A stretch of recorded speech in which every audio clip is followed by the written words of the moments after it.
What else can you do to embarrass me since this is so close? Somehow we're Just like start clapping at random intervals off stage. Yeah.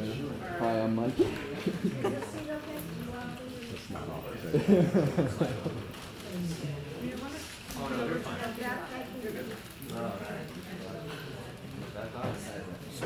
I'm confused as to what that like rock thing is in the very top middle.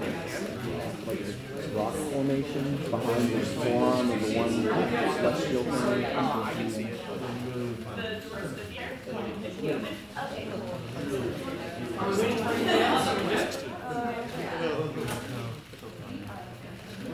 Woo!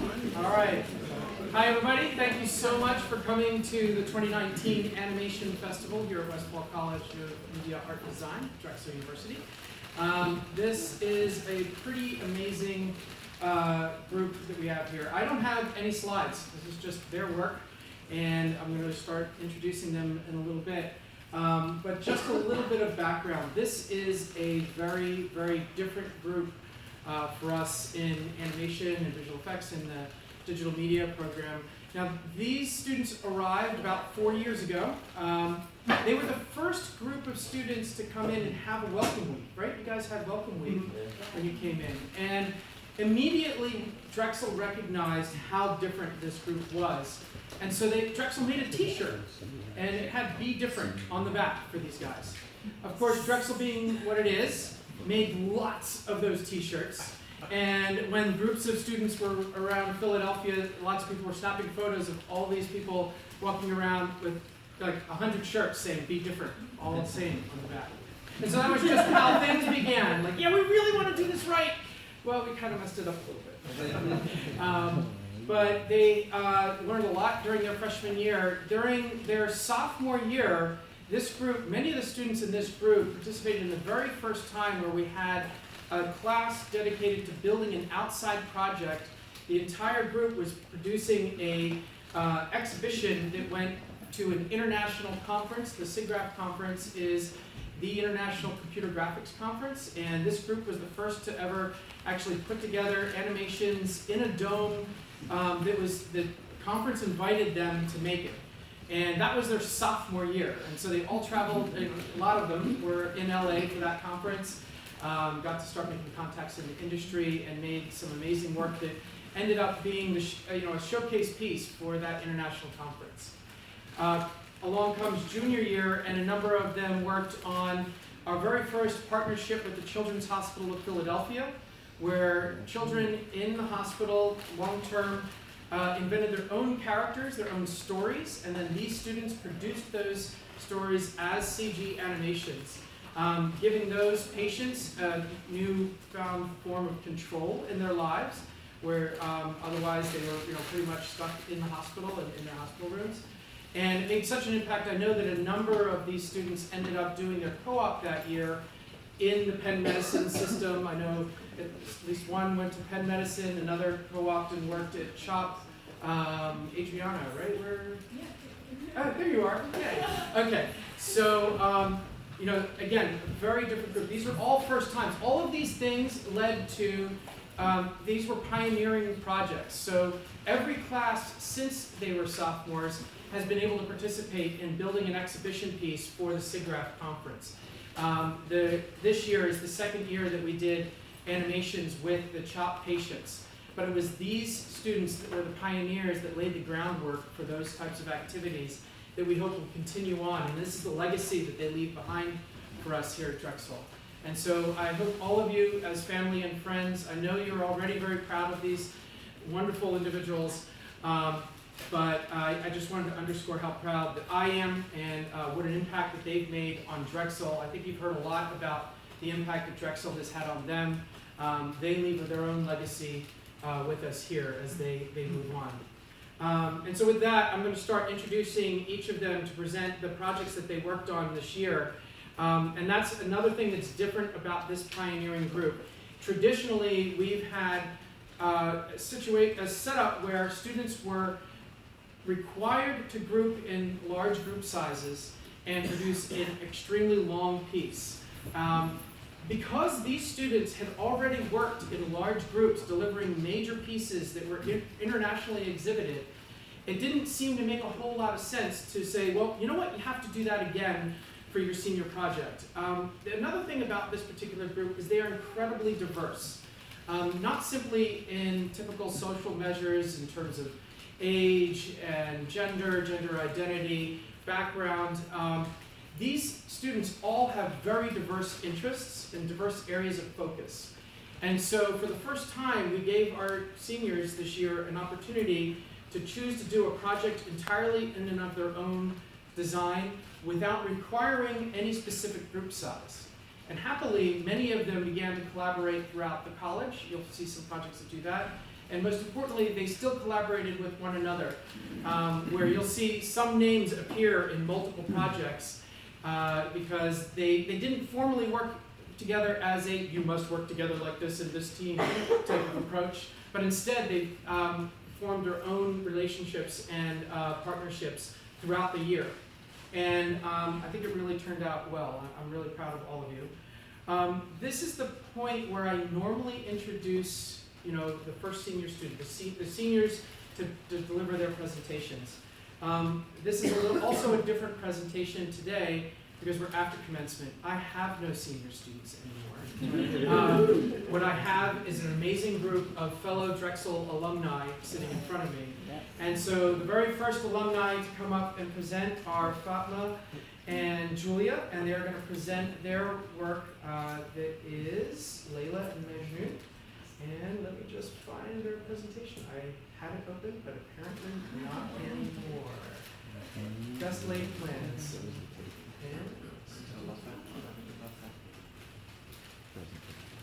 And so, Fatma and Julia, the floor is yours.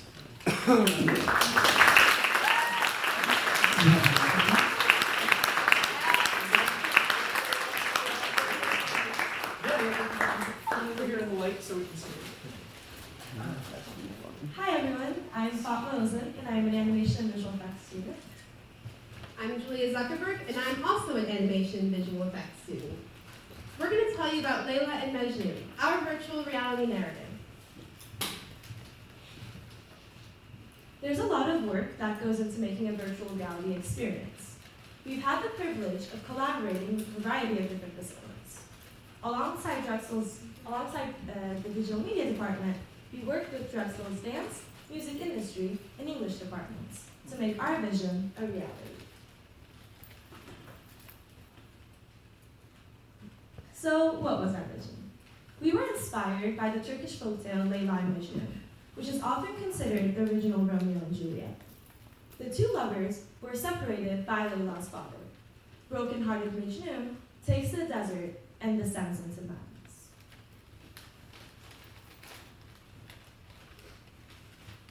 We wanted to explore a story with elements that lend themselves to a first-person perspective. Viewers take on the perspective of Majnun, who is overcome with a sense of loss and longing. Viewers experience the shards of his psyche and gradual loss of his precious memories. We wanted to tell a story that was more visceral and visual than linear storytelling has to offer. And to do that, we looked to emerging technologies.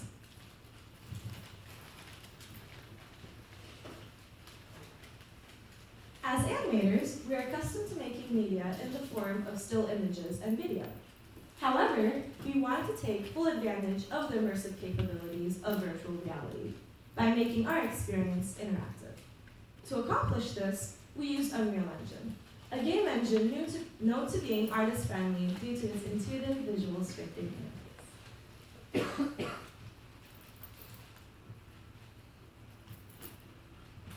So we set out to tackle the challenge of telling a story in 360 space. Okay, there we go. When deprived of the safety of a framed composition, we had to get creative in ensuring that viewers are looking where we want them to in a way that feels natural to them. To do this, we looked at pre-existing disciplines that also make use of viewers' autonomy to look around. We concluded that dance principles were invaluable to the project.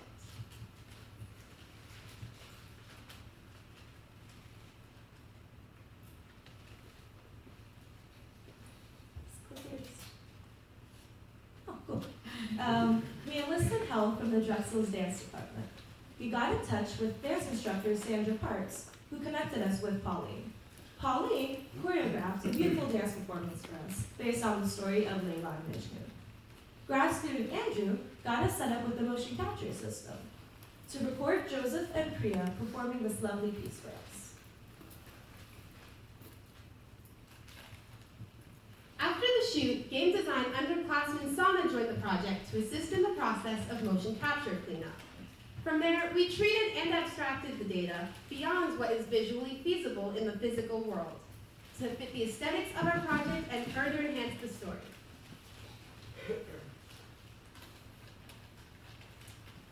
To achieve full immersion and clarity, we would also need appropriate music and sound effects.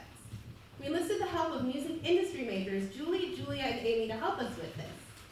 Julie and Amy held a recording session with voice talent and also created sound effects for us. Meanwhile, Julia mixed our music to ensure tonal and mood synchronous with the visuals.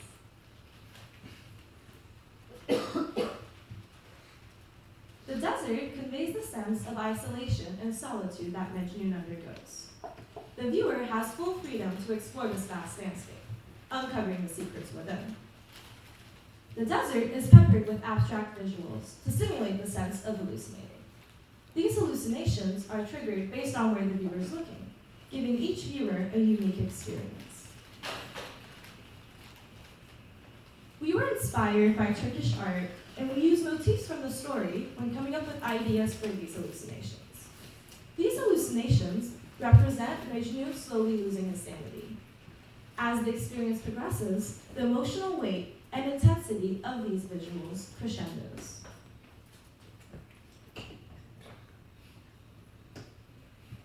From the desert, viewers descend into a dreamlike cavern of memories, marking the culmination of Majnun's loss of sanity.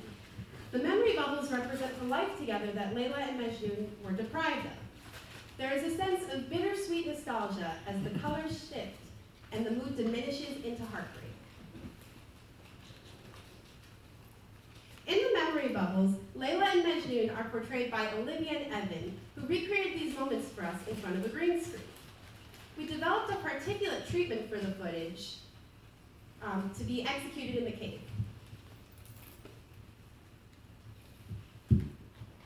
Continuing the theme of calling back to Turkish art, we were inspired by paper marbling, which is also known as water marbling. But water marbling is done by applying pigments to oily water, and by brushing these pigments you can create patterns. The ever-changing nature and vitality of water marbling resembles the essence of Layla and Majnun's lives.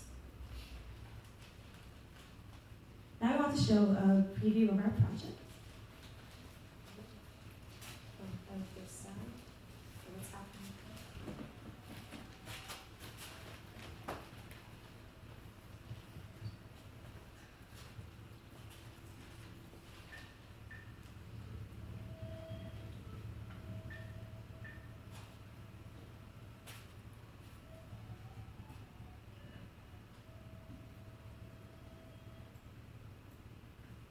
Finding her, it was her lips as they met mine, giving me color, breathing to life, so simply, and poured in water, precious in these evergreens.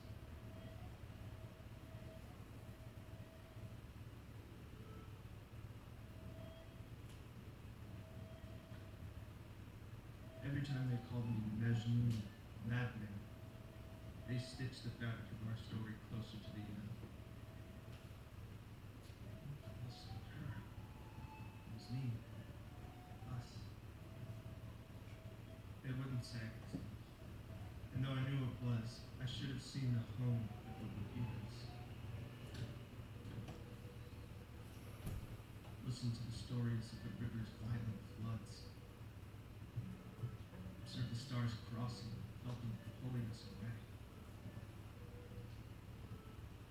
But the way she said my name, Kings, and told me that she loved me, made everything okay.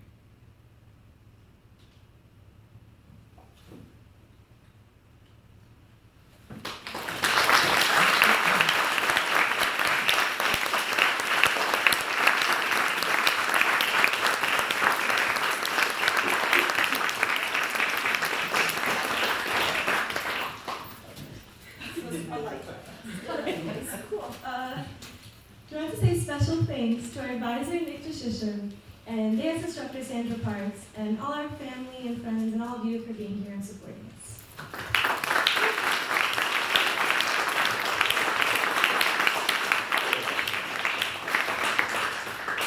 And if any of you would like to try the full experience in the headset, we have it set up outside, and we encourage you to all check it out.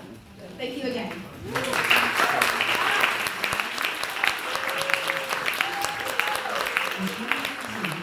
Just one little ceremonial item to be done. The lady will make sure that you can find a marker and sign the 2019 animation poster. So go ahead over there and we'll shake it. So, our next presenter will be Mike Moore.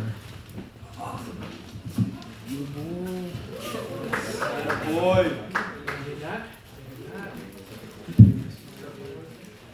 I don't know if there's a pointer. Yep, we got it.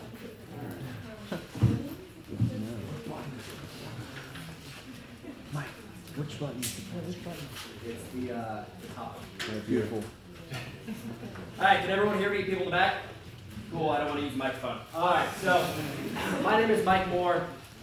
Most of y'all don't know me. A couple people in the front know me. Most don't like me, but a couple things about me. One, I love my bulldog. I somehow got him into this presentation, so you'll know him.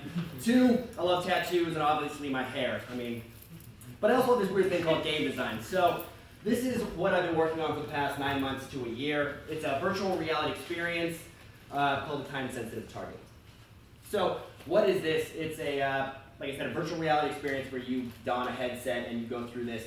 And the idea of it is that you're on a mission with a special operations team. You are a camera person, you're not wanted there, but you're basically like a fly on the wall as you go through this. Think that you're on a train, it's moving forward, but you can look around. It's basically the whole premise of this experience. A time-sensitive target for, I'm a 13-year military veteran, and a time-sensitive target is a mission that you do not have time to prepare for. Something's happening, you need to go and do something immediately. So you rely on a lot of what you've been taught in your traditional skills, basically iterative design, iterative moments in time. So in game design, we know about this iterative. That's what we do. We just do the same thing over and over and over again until we can't get it wrong. So that's the premise on here. It's operating off of instinct, basically. So I'm going to talk to you about the journey that I went on. So the journey that I went on, unlike majority of the other projects here, they're going to walk you through the amazing design processes that they have went through. I'm going to talk about me. Me. And I just want to thank y'all for chuckling a little bit. I actually just won a bet for how many times I can put my face on screen. So we're going to continue. So what do I mean by this? I'm not actually just going to talk about how amazing I am, because that's obviously not the count. Everyone's projects are awesome here. But instead of talking about how I went from here to here, I'm going to talk about the processes that I went through that made me a better artist, that helped prepare me personally to enter the job force. So, Drexel University, everyone's went here, everyone's complained. I think the children in here, everyone's complained. So we're going to talk a little bit about what Drexel teaches you. Drexel's great at teaching you a broad spectrum of foundational things. So we learned how to model in Maya and Modo. We learned how to animate, both by hand and by using motion capture. And those of us who do game design, use Unity engine, which is basically like a fictitious world on a computer, and you just put your stuff in it, and somehow it magically works, right? But with this, and the reason why I decided to do an individual senior project rather than a group senior project is because I wanted to learn some new things. And what are those things? So, an industry standard, ZBrush. It's basically, think of it like digital clay. You can get very, very detailed in it. Substance painter, which is putting color on that clay. And you can do it very quickly and very efficiently. And since I'm doing it all by myself, I needed something where I could pump out these assets very, very quickly to have something to show you guys. And then Unreal Engine, which is, like I said, that computer world. But this one's very artist friendly, and I'll get into that in a little bit. So, starting with ZBrush. So the main goals here that I wanted to learn is basically anatomical studies. There's different types of people that you design for. Different games. They're not all realistic. They have different things, and there's science behind how somebody views something and how their emotional or cognitive response to that is. So I wanted to study a little bit of that. Also, on the far right, that really ugly looking white thing, that's retopology. If you think of it like, how am I going to put this? So if you think of it like sheets, you have your Egyptian cotton. It's super comfortable and super amazing. That's going to be what this is. It looks good, it feels good, but the computer can't handle it. So what you want to do is you want to use something very simple, like your real crappy, like trade show sheets, right? You want to use that, and then you want to overlay the comfort feel on top of that. And that's how you basically make games. Simple but complicated, right? So that's the idea. You turn this into that, and then you put what this looks like on top of that. But that's not without problems. And up top we have my big problem right here. Everyone's heard of the whole, you put the cart in front of the horse. That's what I did. Got too much into detail before I actually finished like the bulk sculpting, the main point. So that equals poop. So I just want to make that real clear. All right, next, substance painter. So we take that, retopologize those trade show sheets that we have, right? That's going to be this. And we can basically do like a sleight of hand, almost like a magician, right? We basically can bend lights and trick how the camera calculates what you're looking at. So you add these little maps, and that gives you deformation. And that's all done by light. It doesn't actually move this. It's just what the camera's seeing. Then you add color, and bam, you got that. And that's not supposed to look like that. But we'll get on that a little bit later. So this allowed me to quickly paint and deform these things to actually make them look a little bit more realistic or to the ideal that I wanted them to. And since, like I said, I was doing it all by myself, I really needed to have this process down pat. So it was a new technology. Finally, Unreal Engine. So I've never built an Unreal before. I'm sorry, never built an Unreal before, never built a VR project before, so I wanted to combine these two things. So the big thing is Unreal uses something called visual scripting, which is what you can see up here. Doesn't make a lot of sense. But instead of actually coding, which is a weird language in its own right that mathematicians and computer scientists know, but artists generally dislike with passion.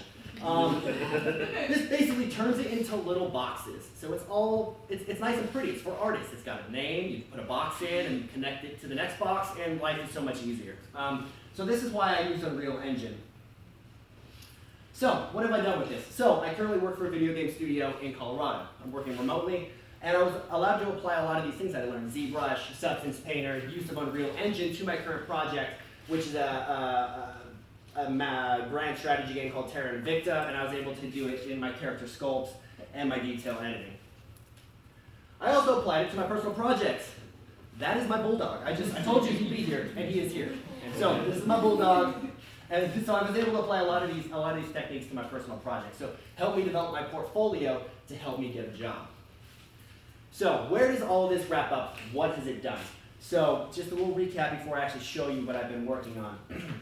Time-sensitive target, like I said, short virtual reality experience. It's not going to be as in tune as it should be, because when you are immersed in a virtual reality headset with the sound, it's a completely different experience than it is watching it on a monitor, because you have control of where you look. You get to find what's happening. But with that, I would like to bring you into what I've done.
just a quick recap. This isn't going to mean a lot to most people, but it's basically the assets that I used, how I did everything was like motion capture. This is the engine and the processes. It's kind of boring, so I'm going to skip it. So I'm going to thank everyone for coming out and supporting.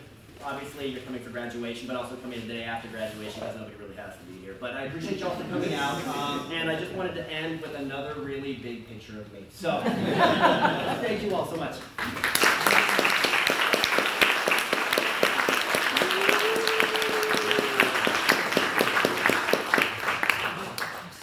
I'm sorry. All right. Our next alumni coming up to present is Francesca Simino.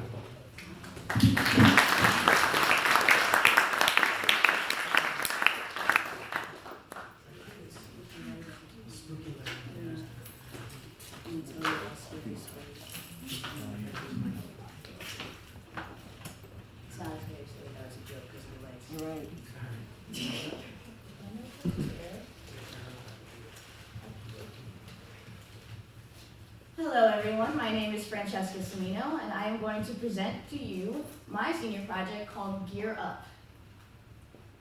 So my project was for a company called Assistive Avionics. And what is Assistive Avionics? It is a line of assistive technologies that are meant to help people with neurodegenerative diseases attempt tasks to allow them to do things like fly planes.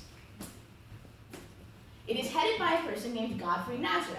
Godfrey is an alumni of Drexel University who is an entrepreneur, a biomedical engineer, and research scientist. Godfrey has had ALS, which is the same disease as Stephen Hawking, from going on 15 years now. He was supposed to only live for a couple of years after his diagnosis when he was 18. As a result, he is a strong believer that things like assistive technologies, a positive attitude towards life, and a fervor to continue to survive can help people move past even the most damning of diseases. And hi, my name is Francesca. I am an animation visual effects major with a minor in theater. And I am here because I made an animation for Godfrey and his line of technology. Whoops, I pressed the wrong button. We're back. It's fine. Whoops. Okay. In the words of my sound designer, Chris Tooks, it's pretty dope. The purpose of the animation is to help Godfrey in a pitch competition to win a whole bunch of money to keep developing these assistive technologies. And what's the story of my animation? Well, we follow a young girl named Faith, and she boredly watched television before getting a notification on her watch. Begrudgingly, she gets out of bed to go somewhere important, and we learn something very interesting. She's a superhero. The notification was a call to action, and she quickly suits up to go save the day. Some more information about Faith is that she has ataxia, or Friedreich's ataxia, which is a rare disease that, similar to ALS, is progressive and neurodegenerative. It slowly causes you to lose function of fine motor functions, as well as your ability to walk and speak, and then eventually even move at all.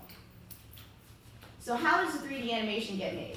Well, you start with a storyboard or an animatic, a whole bunch of 2D stuff, and then you kind of make it move a little bit to get a figure of what it's going to do later. And then you have to make it into 3D, like sculpting stuff in the computer, and then you have to render it by telling the computer to just do some fancy stuff and figure out what it's going to look like at the end. And that's only 3 things, right? Absolutely not. It's so much more along the way, and it's even more when stuff starts to go wrong, and you have to go backwards. But even when you are going backwards per se, you're still making progress towards your end goal, and even making things better the second time. And that big goal is the animation. And along the way, I had to teach myself a whole bunch of new things that a lot of other students had to teach themselves, including ZBrush and Substance Painter. But I also had to learn some things that nobody else did, like Marvelous Designer and Ornatrix. Marvelous Designer is for making cloth simulation, and Ornatrix is for making hair. I have been using Marvelous for at least a little over a year now, so I had a bit more information on that, but I only started using Ornatrix like last July, so a lot less experience with it, and this was the first time that I was making a whole head of hair and not just eyebrows and eyelashes. Ornatrix is a comprehensive hair plugin, so it's basically way easier to use than complicated programs for hair sims that big companies are going to use, because I'm an artist and not a programmer, so simulation tends to be a struggle for me. The good thing about Ornatrix is that it's built for artists. And as a result, it was more focused around making it look good and less about making it kind of function right at the end. And I was able to kind of like cheat my way into that function. Marvelous Designer is for making cloths and for making fabrics. So I use it to make my main character's pajamas, as well as to make the bedding that you saw earlier. And now, it's my animation.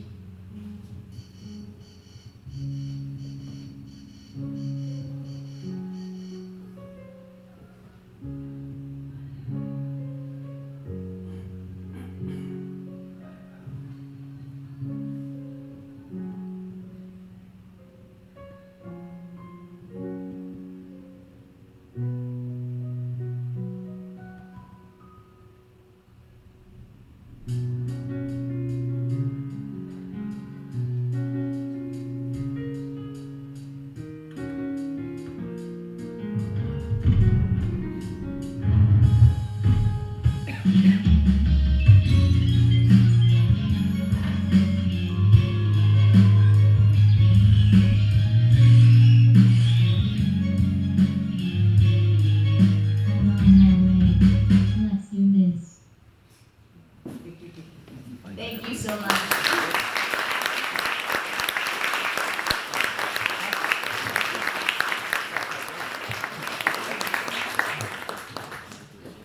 Oh, yeah. Alright.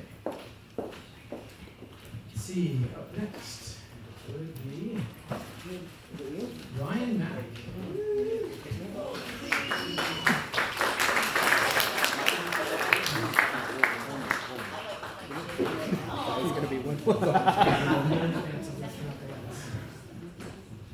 Alright guys, so I'm going to do this a little bit differently. I'm going to show you guys my animation first.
I have a little bit of a different project than I'd say everyone except for Abby, because I'm one of the only people that actually went and used basically all live footage.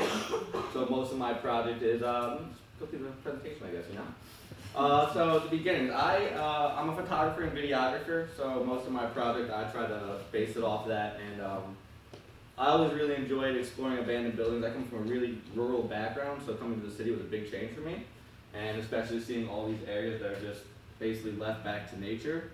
I love that, and so I figured for filming my location, why not go with what I know? Go with what I know looks good, so everyone's like, oh Ryan, you have really cool pictures, but they just like the area I know. And so, the location is actually an abandoned Ford factory in northwest Philly. If anyone's heard of it, it's called the Bud Plant. So technically, you're not allowed in there. But, technically. And with only 9 months, I didn't necessarily have the time to go through, call everyone, get the whole permission. So, filming. Oh, actually, I'm sorry. Inspiration first. So inspiration for this. Has anyone here seen? God, what's the name of the movie? Book of Eli. Great movie, right? Book of Eli was basically my entire inspiration for this movie, or for this little clip that I made. But I like the entire vibe of all of that. I like the whole kind of like a desolate wasteland, technology going wrong. So I knew where I wanted to go with it, and I knew the location. And so filming. I have to first of all thank my girlfriend for being. Oh, you're not my girlfriend up there. Did somebody random raise their hand? I'd like to thank my girlfriend for one, putting up with me, because I am a pain in the butt while filming. I have a vision, and I kind of just yell at you if we don't do it exactly the way I see it. And also, since we kind of had to sneak in, we had to be up at about 5 a.m. each day. We wanted to film, run across a bunch of train tracks, hop a fence, climb down a wall, into a pit, climb in through a broken window, try not to get cut, and then make our way through, like, I'd say a solid quarter mile of factories. And so that was, how many times did we do that? 3 or 4? So that was filming. And then there was refilming everything, because at first my project was 3-4 times the length of this. But I realized I had 9 months. So refilming, and then more refilming when I realized the clips I refilmed wouldn't work. More refilming when I realized I had to recut everything again, and then more refilming when I realized the clips I refilmed were in the same lighting. That was fun. The real thing that gets me though, the tracking. So, if you guys were paying close attention, in the background, this is a bad image from, but you can see all these little wires that I have in there. You can see some of the eyes that I recreated the effects for. So 24 frames per second, about a minute and a half clip. That was 2,160 frames of tracking. In each one of those, I have got to go through point by point here and tell the computer that this point is going to be the same point that stays here in the next frame. I have to go through every frame and let the computer know. Well, hopefully the computer tells itself that, but if anyone knows tracking, the computer never tells itself that. So let me go back to the assets a little bit. I do have to thank Will Ladden here. Amazing concept art. Like I said, I have to thank my girlfriend for one, letting me just throw a bunch of boy clothes on her and then running around an abandoned building with me all day. But for really just actually making this vision come true, everything came out so well. I have to thank Jay. Where you at, Jay? I have to thank Jay for helping me make this robot. I did most of the modeling, but Jay's the one that made it move. And let me just give you guys a little bit of an effect breakdown now.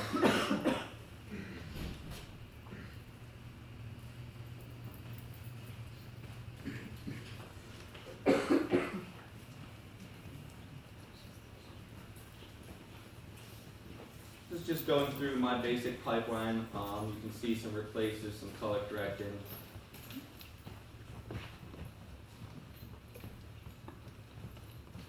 You can kind of see how all the clips look like in the beginning.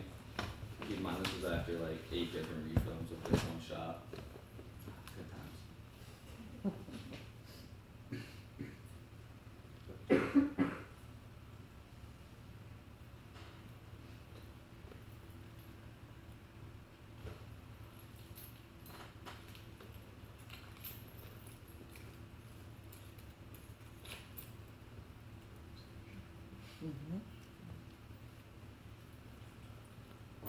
So yeah, like I said, I'd like to thank everyone, all the people that helped me make this project basically every week, gave me great feedback, you guys helped push me through everything. I'd like to thank my roommates for apparently not killing me working at like 5, 6 in the morning every day. And like I said, I'd like to thank Miranda.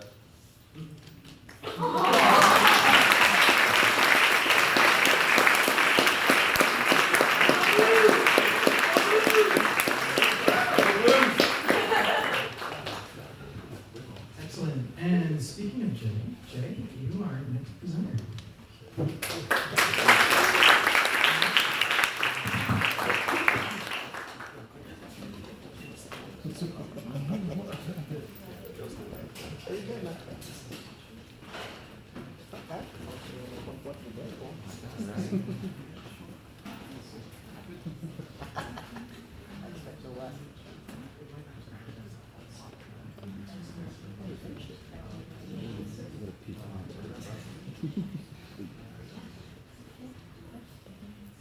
everybody, I'm Jay, and this is Carpenter's.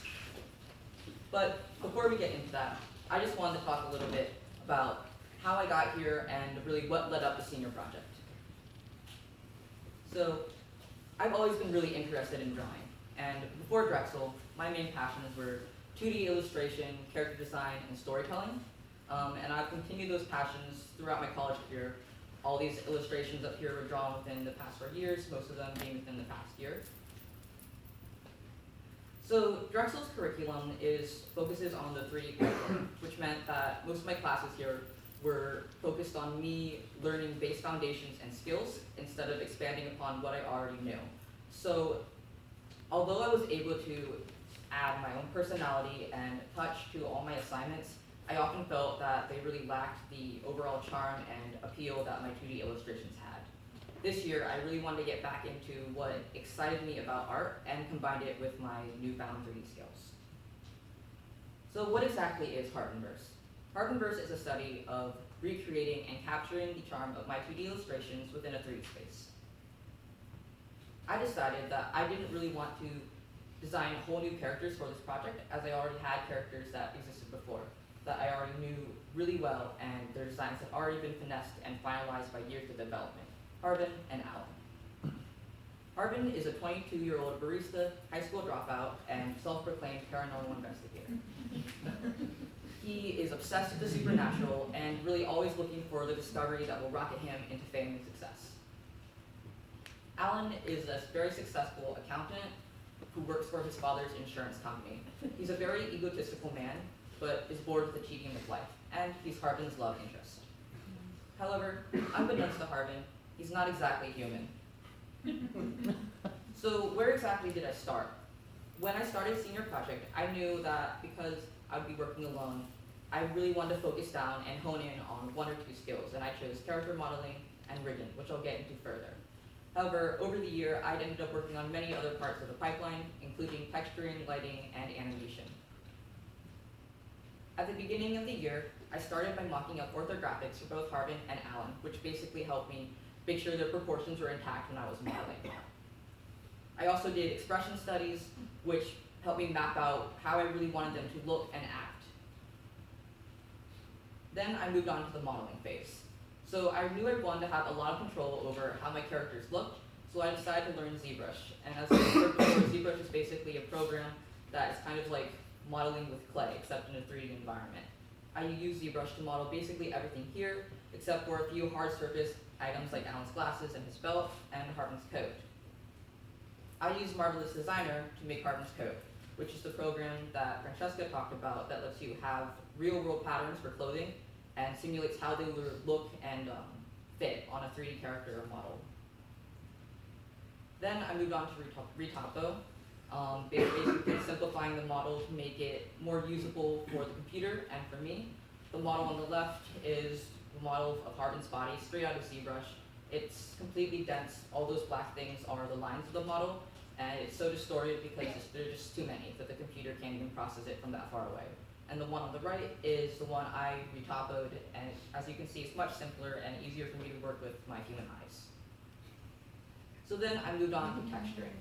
As I wanted to recreate the style of my 2D illustrations, I was really focused on making sure those textures aligned with that. So I ended up hand painting my textures in ZBrush and Photoshop. Then I moved into Maya to make the shaders. What's on the screen here is an example of how I've set up my shaders. I decided to use Arnold Toon shaders to really help me flatten out the models and create that illustrative look I was going for. And it all came together to look a little bit like this. After this, I moved on to rigging. Rigging is basically the process of adding a skeleton to a model and allowing it to move. There are a lot of steps to rigging, so I'm just going to go over these really quickly. There's making the skeleton, weight painting, which is basically like assigning a heat map to the model that tells it which parts should move with which joints. The image on the left is the one that I made for the upper arm, and the image on the right is the one I gave me by default when I originally assigned the skeleton to that model. Then there's adding controllers, which is what the animator is actually going to be selecting and moving around, as opposed to selecting the joints themselves. I had a lot of blend shapes in this model, which is basically just another way to control how the silhouette works. The image on the left is a shoulder blend shape I made for Harbin that kind of squares out his shoulder and makes sure his arm doesn't kind of collapse into itself. And then, of course, there's troubleshooting, and troubleshooting. So the rigging process is not linear, so a lot of the steps you have to go back and repeat and fix things that were broken or broke when you added a new feature, as you can see by the file names here. With these character designs also came certain rigging challenges that I wanted to address as well. The biggest one of these was Harbin's hair. Because Harbin was a 2D character design originally, his hair doesn't actually make sense in a physical space. So depending on which way you are viewing Harbin's head, his hair and his part will completely flip. To simulate that, I modeled Harbin's hair facing straight out, and I added a controller that allows animators to flip it back and forth depending on which direction they want the hair to go. The second of these was Alan's tentacles. I've never really done a rig like this before, but since Alan's tentacles are a very interesting part of his character and design, I really wanted to give it a try and see what I could come up with. So Alan's tentacles work in both FK and IK, which are two different kinds of rigging systems, and I also added a spline deformer just to make them wiggle around a little bit more organically. And then there's just a bunch of other stuff that I ended up doing, including adding a controller to Harbin's gloves to help edit the silhouette, adding controllers to Harbin's coat, making sure Alan's belt never clipped through his body, and then just things for fun like stretchy limbs. So, I'll be honest, even though I'm an animation major, I do not like animating. But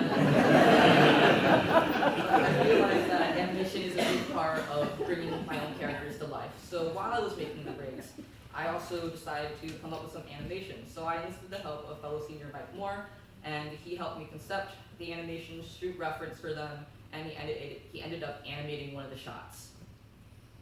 After our first initial brainstorm, I came up with some storyboards and animatics, which basically helped me time out how the animations are going to go and really get the overall feel and see if they're working right. What's on screen here are two stills from the animatics, that's to not spoil the animations. In addition, for the animations, I also had to model some props. I was really interested in making sure that the props matched the aesthetic and feel of Harbin, Alan, and their world, so they were not breaking the immersion. Additionally, throughout the year, I also helped several of my fellow seniors with their projects. I rigged Brian Max Robot, I rigged Stamina Lab's Girl, and I helped Gold Latin with his character's face and shoulders. And here's the stuff.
I really want to thank all of my family and all of my friends and peers, and my advisor, Nick J, for just all their support over the year, and it really meant a lot. If you really want to keep up with my art, my illustrations, or my work, you can find me at j_disc at Instagram or Twitter. Thank you.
Sick.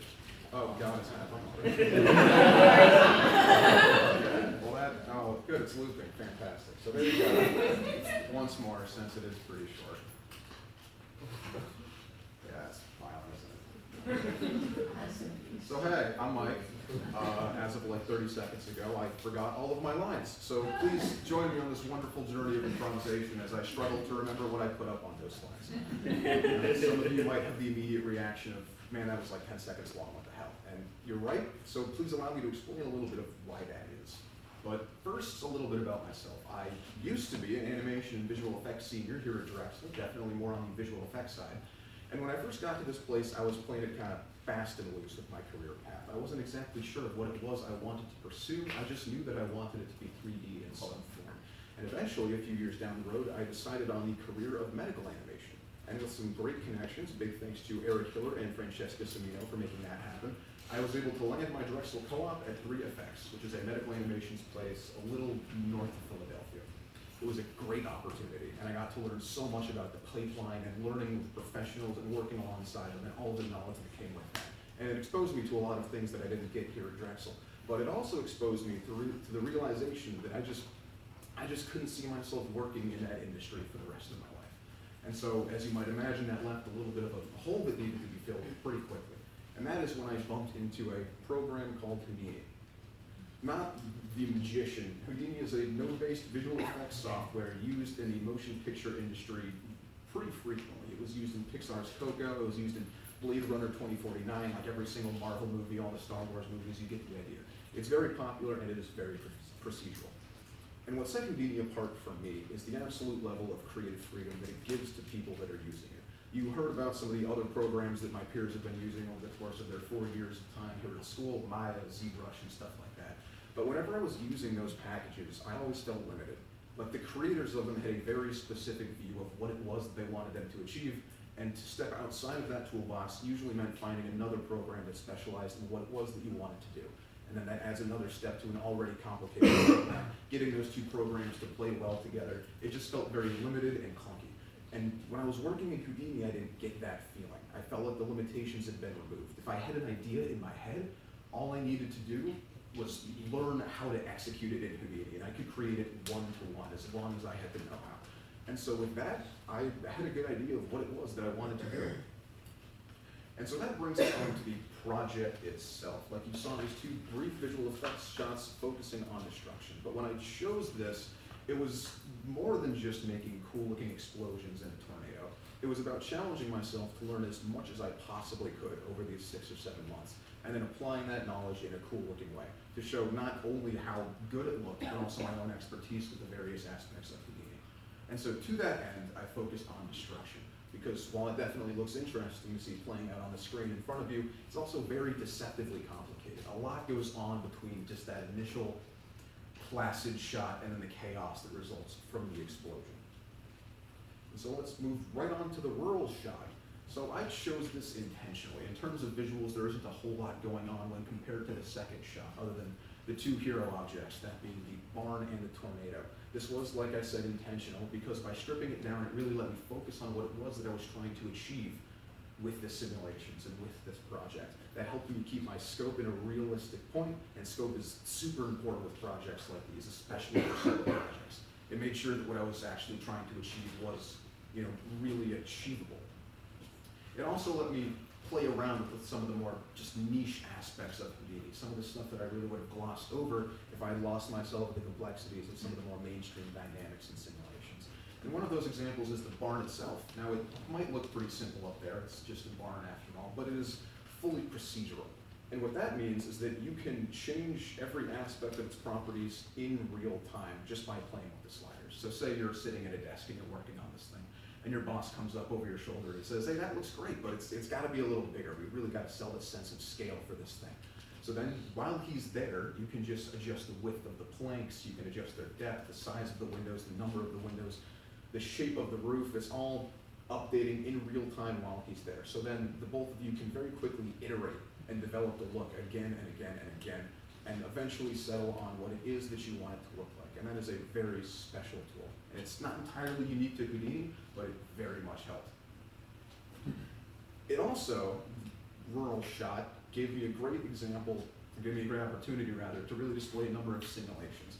All of them are different, they all have their own sets of complications. The tornado is really just smoke with a vortex force applied to it. The barn is just modeling, but then you have to break it up in a way that looks interesting. The dust and the debris and the soil are particles, the clouds are volumes. It all has to come together and land properly to really bring the shot together. But every single step has to be tackled individually, and every single one brings its own set of complications to the table. So let's talk about some of those complications.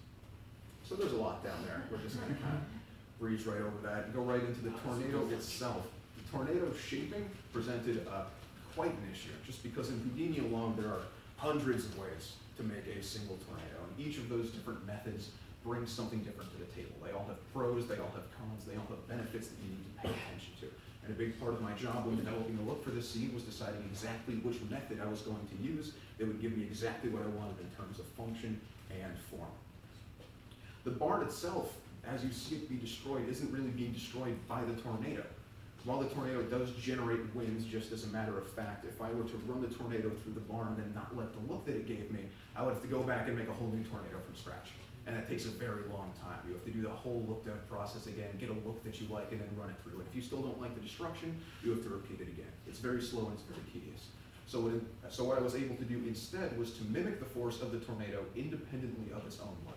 This let me, again, like the proceduralism of the barn, very quickly iterate on the look of the destruction itself. If I didn't like how many pieces were flying up into the air, I could lessen the strength and then go it again. If I didn't like how high they were going, I could change the lift and then do it again. It let me very quickly iterate on this look and eventually get exactly what it was that I was going for.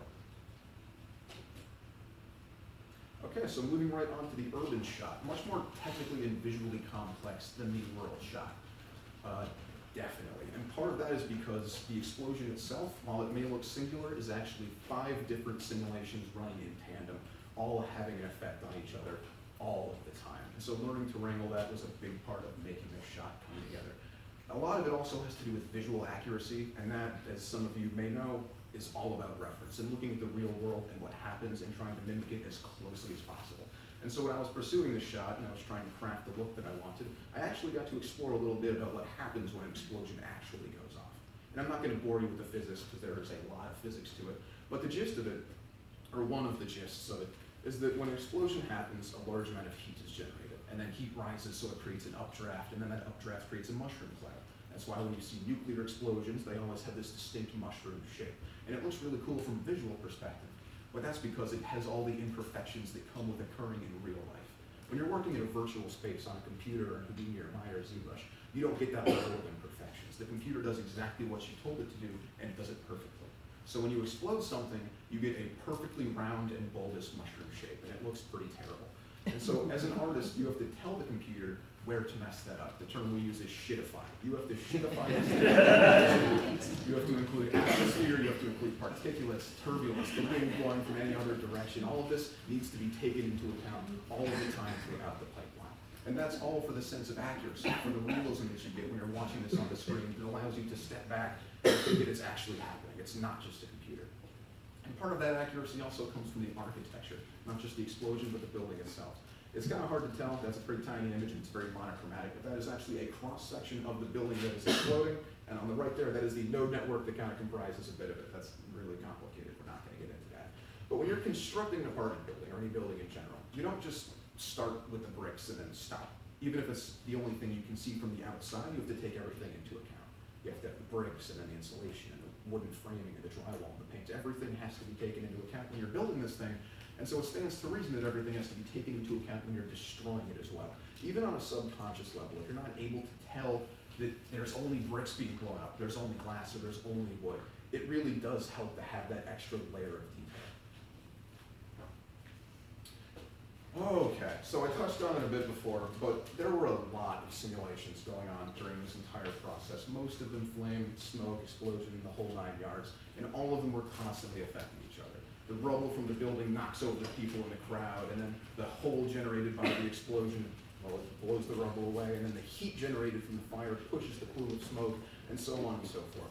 changing one thing at the highest level sends a cascade down all the way to the lower levels. And so at every point you are constantly wrangling all of this garbage together. Changing one thing and getting a look that you like, but then you realize it changed something and you don't really like the way that looks. And so you go back and you change it again. And a huge part of this process was wrangling all of that stuff and fighting to keep the stuff that I liked. And just learning to work with all of this stuff instead of against it. And honestly, I learned just as much about patience working with this stuff as I did about community.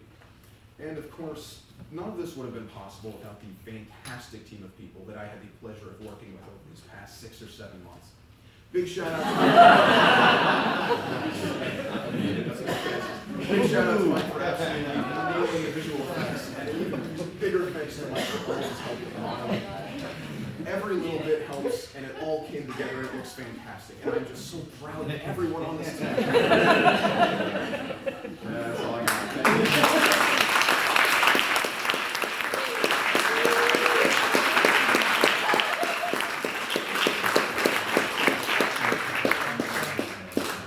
All right, so, as I like to say in class sometimes, the next victim is Abby Burdett. Abby? You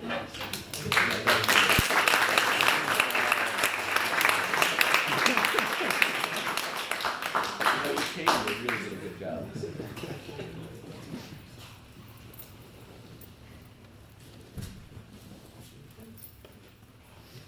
Hello, my name is Abby Burdett, and my senior project is a cinematic trailer based on the book Till We Have Faces by C.S. Lewis. The book is a retelling of the myth of Eros and Psyche from the perspective of Psyche's older half-sister, Queen Oderwall. And basically the premise is that Psyche is very beautiful and Oderwall is ugly. She has a deformed face. And to cover it, she wears a veil at all times. So in the story, the goddess Aphrodite grows jealous of Psyche's beauty, and she begins to afflict their kingdom with famine. And the only way to stop it is to sacrifice Psyche, who is basically perfect, in order to save all the people from starvation. And the sacrificial ritual is that they bring Psyche up to a mountain, and she's supposed to be devoured by Aphrodite's son, only known as the Shadow Brute. But when Aphrodite's son sees Psyche and how beautiful and perfect she is, he falls in love with her, and it's revealed that he's actually Eros, the god of love, and instead of devouring her, he takes her as his wife. But Urul just stays bitter about this whole thing, and she vows to take revenge on the gods for taking away her beloved sister. And then at the end of her life, she's finally given the chance to just present this testimony in front of this tribunal of spirits. And basically the story is an allegory about holiness and mortality, and I think it's just a really beautiful story. And so when I found out we were doing solo projects, I really wanted to see if I could put this on the screen. And my story is one of great injustice. It is a testimony against the gods for all they have done to me. For they stole my only love,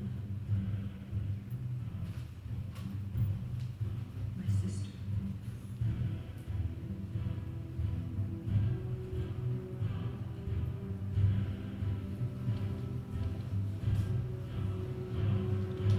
Since that day, I have never once set foot outside without a veil.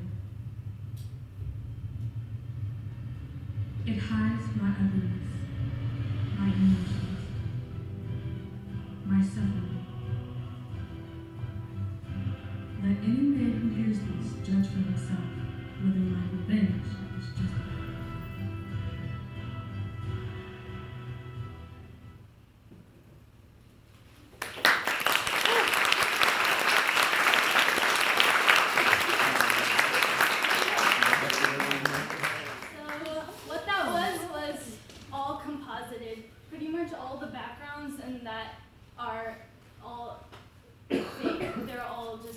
composited afterwards. So I'll show you my process for doing that. The first quarter at Drexel, I spent most of the time in pre-production. I did a lot of animatics. I had a very, very massive scale view of what I wanted to do, but within the time constraints, yeah, I had to scale it down a lot. So yes, but the good thing about doing so many different animatics was that I had a clear vision of what I wanted by the end. So this is just a little gif of what it looks like compositing. The second quarter, I spent shooting and just filming all the shots that I needed, and I did basic compositing on most of the shots. And then for the last quarter, I did final compositing, and I finished shooting a couple of outline shots. And I will walk you through what I used. The main program I used was Nuke. That's the just industry standard compositing program. It's really, it's so good. We don't deserve it. And I did, for the shots that needed tracking, I did that in Synthesize. I shot with a Blackmagic camera, and I used Maya for the backgrounds that were 3D. Yes. So just wanted to walk you through what my process was in Nuke compositing. So that is an original green screen shot, and that's my amazing actress, Charlotte. And so what I did was I would bring these green screen shots into Nuke and put a keyer on it, isolate out the green so that I was left with just the alpha, which is that white silhouette. So I was able to separate the foreground from the background. And from there, this Parthenon type of structure I built in Maya. So that's just a CG render. I would put my foreground character into the scene, and that's that one. Then I would put the background elements in, and then I would color correct her so that it looks like she's in the same space. And then the bottom right one is just adding a shadow so she looks more grounded. Yeah, and that's basically what a final shot would look like. This is just some more breakdowns of what I did so that you can see the whole process.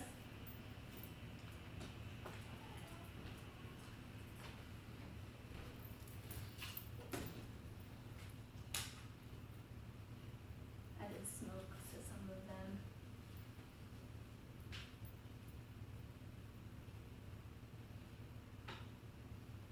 Yeah, hopefully you guys didn't realize those things were fake if I did my job. Yeah, so let me just walk you through what I did for the final shot, which was supposed to reveal Otorol's deformed face. So what I did was my actress was very patient with me, and I put tracking markers on her face so that when she moved, I could put that inside of Nuke, and I used a program called Vector Distort, and it would kind of in the way that Brian was explaining, it would figure out when she moved, like which pixels were attached to what part of her face, and it would calculate based on that. And then I was able to add images on top of her face to make it look like it was moving at the same time as her. So one of the challenges that came with this was that with Vector Distort, because it's tracking like those black points that I showed you, those points aren't visible when the veil is over top of her face. So I had to do some roto painting, which is basically just digital painting on top of it would get really deformed because the veil was like messing with the tracking. So that was one of the main challenges. Another thing I did for this project was planar tracking. Hopefully you didn't realize this either, but that image is not originally on the scroll. So that was a blank scroll. So I used Synthesize to track the points on the scroll, and then just added the image over top in post-production. introduction. Another thing I used, if whoever goes to Drexel, you might recognize this statue. This is in main building, and so I was able to take a video of the statue, and I was able to isolate it from the background using Roto, and then I would add in a new background, which is just a still image, and I would track points in the original background so that I could make the video follow at the same time as the image. So what I really love about compositing like this is that you know, you can just take like a normal video of anything in your everyday life and then throw it into the computer and just make it into something, you know, completely fantastical. And I think that's just really amazing thing that we are able to do nowadays. Yeah, and I just want to say a special thanks to my amazing actress Charlotte and to Nick for advising me and helping me out in this project, and also my family and friends. Yeah.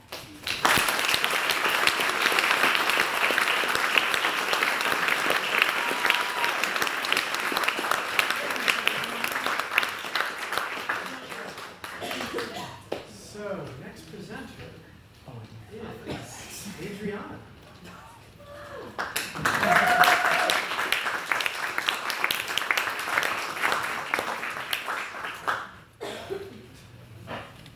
Alright. Okay. Hi everyone. I'm Adriana. This is my senior project. And right now I want you to all imagine a world where you, a collector and adventurer, spend your whole life traveling in a caravan with your old and grouchy grandpa. Only one day, while taking a rest stop, stumble upon a fantastical forest filled with new and exciting things to collect and find. One of these things being light bulbs that grow from the end of tree branches, only to be illuminated by the sound of music. Now, imagine all of this, but being led around by a curious character with a ball of yarn for a head. All of this is exactly what Arlo, our main protagonist, experiences when he runs into his new and unique friend, Coriander.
History of world building. Initially though, it started with a photograph.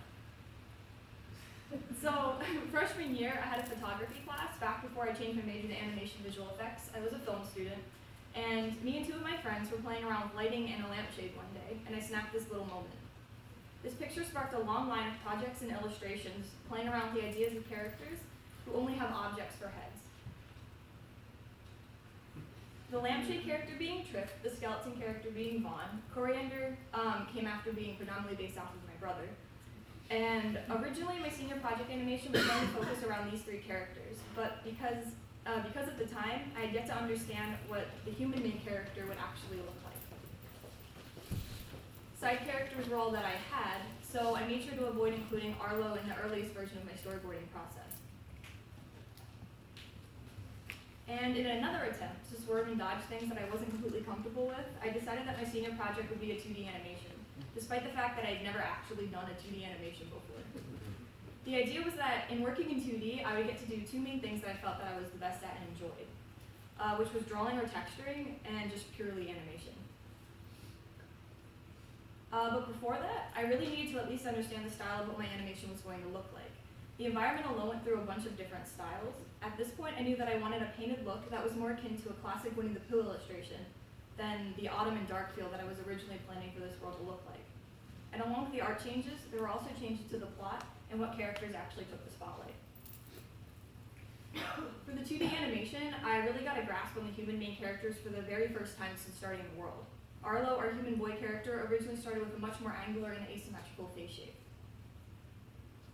And along with him was his grandpa or mentor. This character was going to act as Arlo's foil, stubborn, by the book, and stuck in his own comfort zone. Originally, he had a much larger role, but was later cut out. Here you can also see that originally Coriander, the character with the ball of yarn for a head, was a lot more like sharply drawn. Unfortunately, as I attempted to draw Arlo though, I realized that because this particular art style of mine was so new to me, it was extremely hard for me to actually draw them from a bunch of different positions and angles. So in an attempt to save myself from carpal tunnel and a never-ending senior project, my 2D animated short quickly turned into a 3D animated short. Unfortunately though, this also led to some issues, also known as everything I was trying to avoid before. Specifically organic modeling. Arlo was a nightmare. I'm no organic modeler. I love modeling props, but organic modeling creatures and humans was awful for me. This was one of Arlo's earlier head models. I found that his angular design wasn't just hard for me to draw, but was also really hard for me to 3D model. Because I had such a hard time visualizing what he looked like in 2D, this issue just ended up translating into my modeling later on and made everything incredibly frustrating. Coriander wasn't any different. By this point, I was so fed up with organic modeling, I just wanted to quit and start all over. And I know some of you might be thinking, oh, that's not too bad, but it's like the worst. Like, I don't, I'm just showing you like the best of the worst.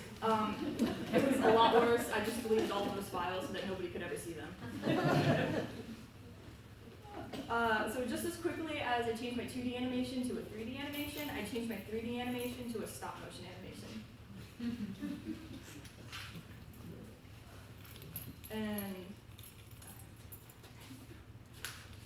But this didn't really last too long either. One day, when I was trying to figure out how to create stop motion puppet rig with my dad, getting super frustrated because everything we tried would break or not work, I decided to show him this caravan. And this is one of the first things that I actually made when I first started doing my 3D. It's the only thing that I made. It took me forever. But when I initially turned away from 3D, a lot of people were disappointed, including myself, because I just love this thing so much. And when I showed my dad my model for the first time that night, he suggested that I should try 3D animation one more time. So for the third and last time, my senior project changed, but this time from stop motion to a 3D animation again. And that's kind of how my senior project is at now. Arlo looks a lot different. This time his design is in my original art style, so he was a lot easier to visualize. I desaturated the watercolor textures a bit for a more gentle look, and then illustrated the backgrounds to match. The start of the story also changed a bit. Grandpa was turned into a simple silhouette in the background to cut back on some organic modeling, and the caravan makes a blurry appearance as a simple background piece as well. Neither Grandpa or the caravan were central plot points anymore. So, our final story starts off following Arlo, a curious collector, adventurer, and musician. Arlo typically travels with his grandfather in their caravan. When they take rest stops to feed the horses and stretch their legs, Arlo will wander off to explore the area, collecting whatever new and interesting things he can find in tiny glass vials and bottles.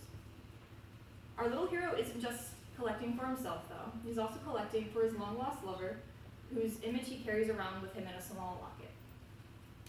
Whatever Arlo collects, he enjoys excitedly showing the locket, explaining to her what he thinks the objects are and what he finds fascinating and beautiful about his newly found treasures. But one day, while showing off his collection, he's spooked by a loud noise coming from the forest. And in an attempt to get away, he darts backwards, trips over a rock, and ultimately passes out on the ground. When he wakes up, he's greeted by a mysterious character with a ball of yarn for a head, Coriander. From there, the two start bonding over collecting and gathering within the forest together, completely oblivious to one of the most unique aspects this new world actually has. Like bulbs that grow from the end of tree branches. Only illuminated by the sound of music, the two boys are inevitably shocked to find that the bulbs respond to a pluck on Arlo's guitar. From here, Arlo has to make a choice.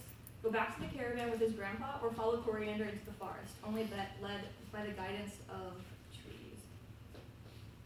So, what are my goals for these characters in the future? Well, I'm planning on staying at Drexel in the summer to complete the full Coriander short. There's about 2.5 more minutes that need to be added since this was really just a trailer for the short film. I'm also hoping that once it's done, I can try to submit it to some film festivals so that maybe more people can know about Arlo and this new world that he's been introduced to. I have my pipeline completely figured out, so I'm planning for all of these shots to be finished by the end of this month or the next. And first, I'd like to thank Nick for being so understanding and passionate.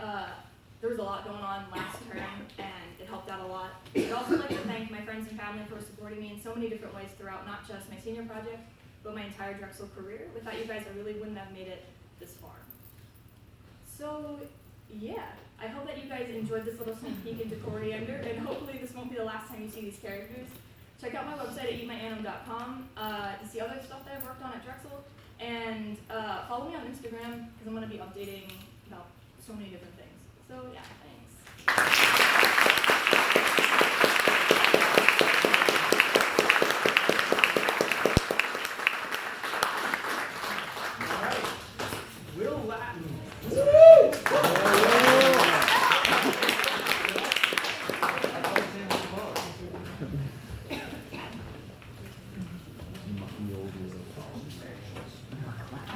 His project's name is Will, by the way. I can do it like that. Sure. You want to do this one? Do you want to go back and do some more work?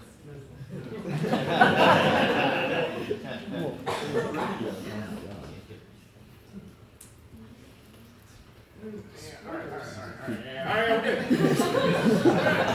Here you go. Thank you. All right. Will Latin, everyone.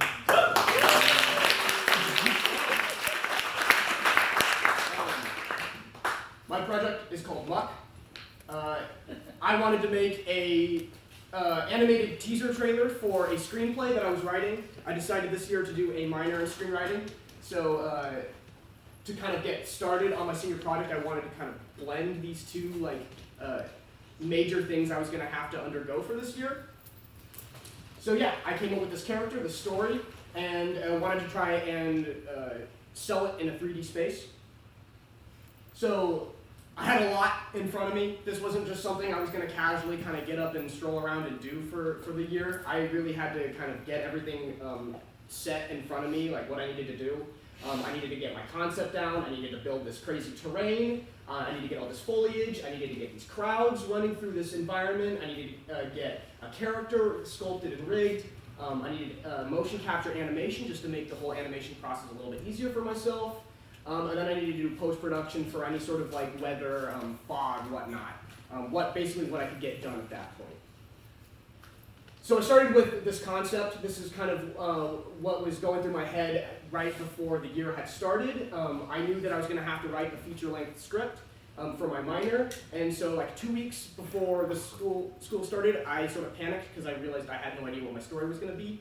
So pretty much every waking minute was me just thinking about what the characters were going to be and what they needed to be doing and how their stories were going to like interlace. And then I also needed to sort of figure out who was going to show up in my project. Obviously, I could not take all these characters, because as you've seen so far from all these other fabulous projects, 3D animation is incredibly time-consuming. So I had to sort of boil it down still to something that was an incredibly daunting project. I started with the terrain. I was taking a Houdini class. I had Mike Cool, my good friend, next to me working on Houdini. I was a little skeptical because I thought it would be something that I would really struggle with, and I was incredibly right. Houdini kicked the absolute crap out of me, but I got basically just enough done to create this procedural terrain, get this really nice detailed canyon in there, and then also using SpeedTree, a very, very nifty program for making trees and plants. I was able to populate this environment with foliage, and basically had poor Mike dragging me through the whole thing as I hit every horrible branch on the way down. That was the entire first quarter. By the end of that quarter, I sort of needed to retreat and like lick my wounds, and came to Nick and was like, hey, I am not going to be able to get these crowds done, so I need some help. And he's like, I got you. So as Nick started off on figuring out the crowds, I jumped back into more familiar terrain. I started to sculpt my character, Muck. in ZBrush. I learned some things here and there, and then using some poly paint in the program to get just kind of like the base color and textures. I was ready to go on to texturing, but I also needed to retopologize because that's the real dense mesh that comes right out of ZBrush, and things like Maya cannot handle that many polygons. Going on from there, I had to rig it. I had to build the skeleton so I could actually animate the thing. I enlisted the help from my good friend Jay Wolkmuth so I could actually get something that was going to look good. Rigging is not my strength either. It's not my area of expertise, but it's vital. I also had help from Andrew Bishop too, who just helped me get something that was going to like really work and look good and be easy for me to animate. Substance Painter, maybe the most fun part of this process. Michael Selesky showed me what Substance Painter was about. Super easy program. Super easy. You put your model in there, you click a button, and you got like such detailed textures. It's so much fun to use. And so that's when things really started to come together, when I was actually able to start seeing some of these textures for what I was trying to build. And that was really exciting. And then I started to plop everything into Maya. That was what I retreated back to out of Houdini. Originally, I was going to try to do everything Houdini. Horrible mess. So I brought it back to Maya and started to optimize for Maya so that I could get everything in place in a manageable space that I was familiar with. And then motion capture, right? Since I had all these other things that I knew I had to figure out and work through, I wanted to make animation as easy for myself as possible. So as opposed to just completely hand animating the entire thing, I wanted to get a base motion capture animation. So there's me in the suit with the balls in the motion capture room and climbing up a staircase. Again, I got the help of Michael Selesky and our other good friend Joe Braney, who was helping me out with the camera as I was in the suit doing my thing. And then I also got some advice from Mike Moore on Motion Builder and looping these takes that we got from motion capture together to create a more seamless animation. And then I had to actually do some hand animating because there was going to be discrepancies between where I was climbing in the space in the mocap room and where Muck was climbing in this 3D space and the staircase that I had built. I also needed to give him some more personality for the second shot, so animating the face and basically just moving controllers around so that when I slapped the mocap animation onto the rig, things weren't like clipping through themselves and being all wonky, so kind of smoothing out some of like the awkward positions that the skeleton was forcing my model into. And yeah, and then we got to post. And so after I had let the computer do its thing and then poop out like a whole bunch of these really nice detailed renders, I again enlisted Nick to help me get some fog in there. So we jumped into Nuke, and I found like right off the bat like a whole bunch of like just really like high-res fog overlays. It was like super easy. So we just plopped them in there, got some atmospheric business going on, got a sky texture, and pretty much ready to go to add the finishing touches. And this is what we got. That's the laser mark. You're gonna have to click that. No, with the mouse, dude. You have to press play on the computer. Oh, crap. You need an adult. What did you do? I don't know. Hey. Is there audio? Apparently not. Did you really? No, this is... All right, I'm sorry. I'm so sorry, folks. There's supposed to be audio. We'll make this sound yourself.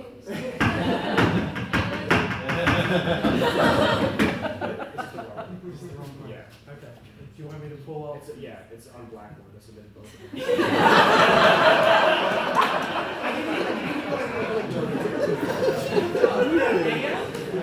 Please stand by for technical difficulties.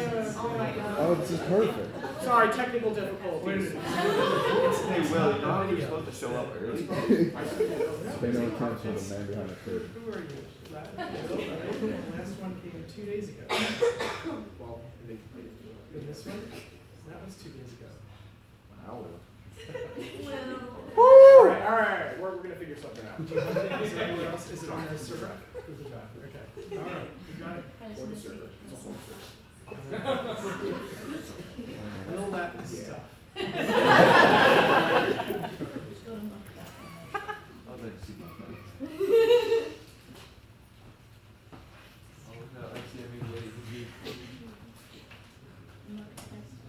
Aha! Yeah.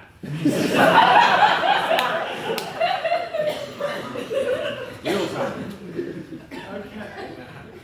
Is this it? Is this it? This has to be it. That's it. We're gonna go to this. All right. This is Hit play. All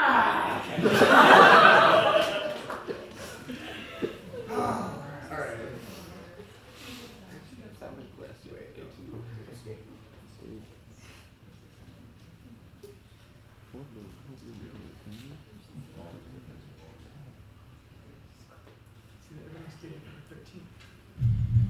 Yeah, okay, all right, here we go.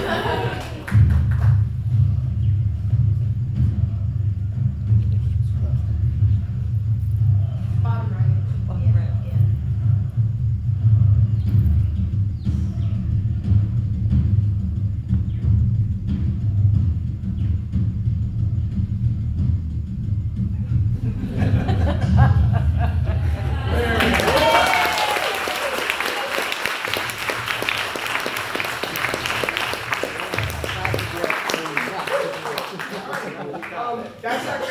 That's actually really funny because that's like a perfect just sort of like a representation of what this entire year was. Yeah, just me running around like a chicken with its head cut off, just like bleeding all over the place and knocking things over.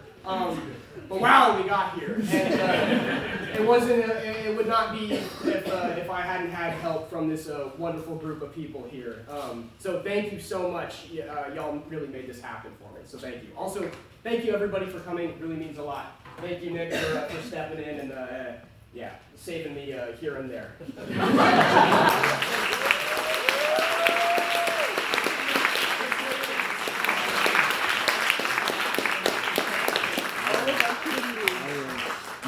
No time like the present. So that should bring us to Sarah Ahmad.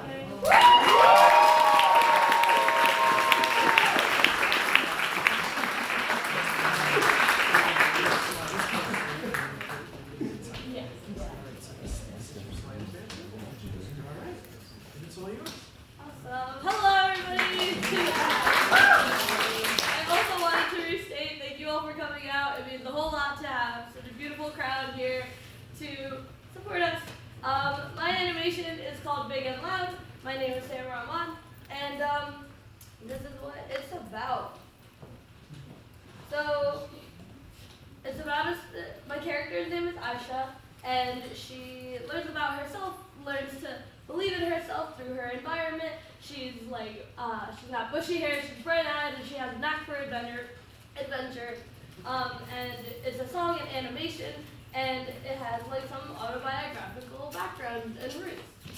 So, I enlisted the help of my wonderful friend Cheyenne Brown, who is a recent graduate of the College of Education. And I was like, hey, my mind's in a flurry and I want to do something that can help others, so please come over and help me out.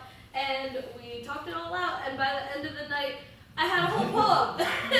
And I was like, sweet, okay, let's get into this. And I wanted to do a stop motion animation. So I set out like, okay, this is Aisha, this is what her clothes will be made out of, this is how she's gonna act, these are the expressions that I want her to have. And I just started, I looked at color palettes based off of like different foods, that I really like, that I think Aisha would really like. And it just took a lot of inspiration. I got my good friend Ryan back to climb a tree because I didn't trust myself to do that. But I could jump, so this is just kind of reference footage that I can use to then base my character's movements off of. And it was a great help. I started conceptualizing what I wanted her to look like, what I wanted my scenes to look like, and this was the bridge between the real life footage and the final animation. And so this whole time, the whole process was planning to be a stop motion animation. So I used an already rigged 3D model and animated it, and 3D printed out each frame to then take photos of that and then put it back into the computer to make this animated sequence. This was my first stop motion test, and I was pretty happy with it. It seemed like it was going pretty well. I then sculpted my own sculpts for her with ZBrush, the program where you kind of like use digital clay in it, and I made an animated sequence for her as well. I crafted really, really tiny clothes. I should have had a pencil for scale, but the sock was like this big. And I had a rig or armature that I ordered online and started making clothes for her. This was my first animated test for Wave. As you can see, I started having some other props. And this was my second test. And it was coming out like really cool. And I was like, wow, this is a great first step. But I was already halfway through the year. And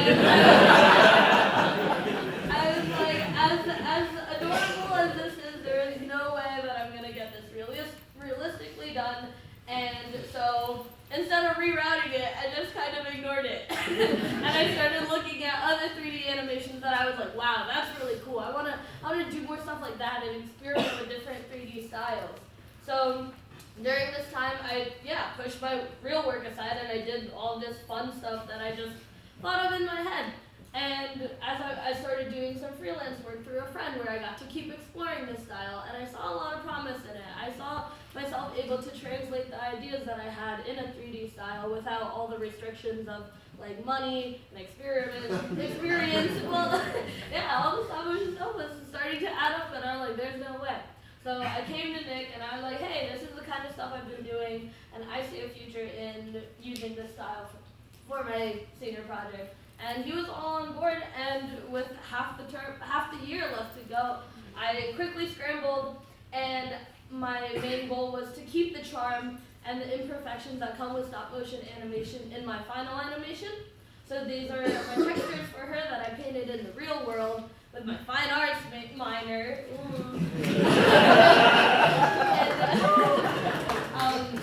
So I scanned these textures in for her. I scanned in some textures for my environment, and here's another shot of my environment. That's on the back of every slide, but whatever. Oh my god, this was also a huge help. Elena Cooper is a very, very talented musician and also a recent graduate. And with just a few months left to go, I added a whole nother verse to my poem. I went to her place. It was a rainy Sunday afternoon, and by the end of the day, we had the whole thing recorded. She mastered it a little bit, and we had this beautiful song. And without further ado, I would love to share my animation, Big and Loud, with all of you today.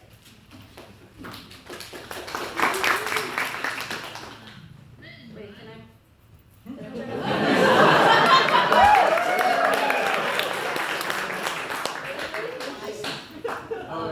I want it to be big and loud, right? Yes. Now try that. Big and Loud, written by Sarah Lott, arrangement by Elena Cooper. Although my leaves get bushy and I take up too much space, the birds and others love the room, so smile fills my face. My sound trumpets through the forest. I worry that I'm too loud, but when trouble is afoot, I can direct my crowd. Ha! Feeling like we stick out makes us queasy and feel weak, but together we are learning that it makes us so unique.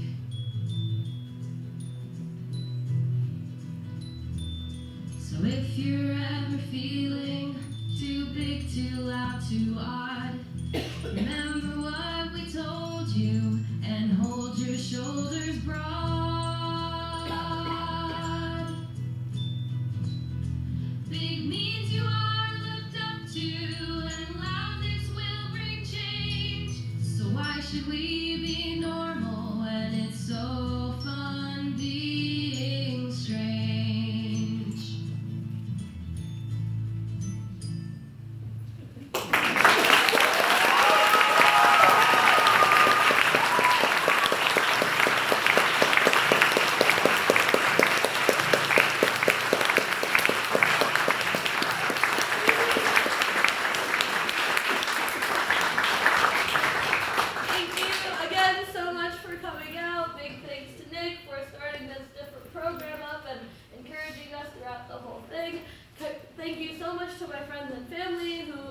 keep me going whenever it got super stressful, because it definitely did get super stressful.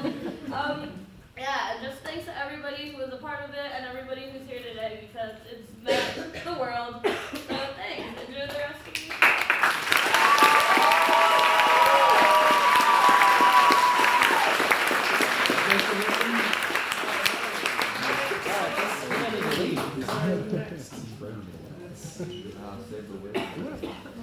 Oh, great. All right, so we're going to change that presentation. No problem. No time like the present. It was just like, three like cards. It was monotone. Ladies and gentlemen, I present Mike Zaleski.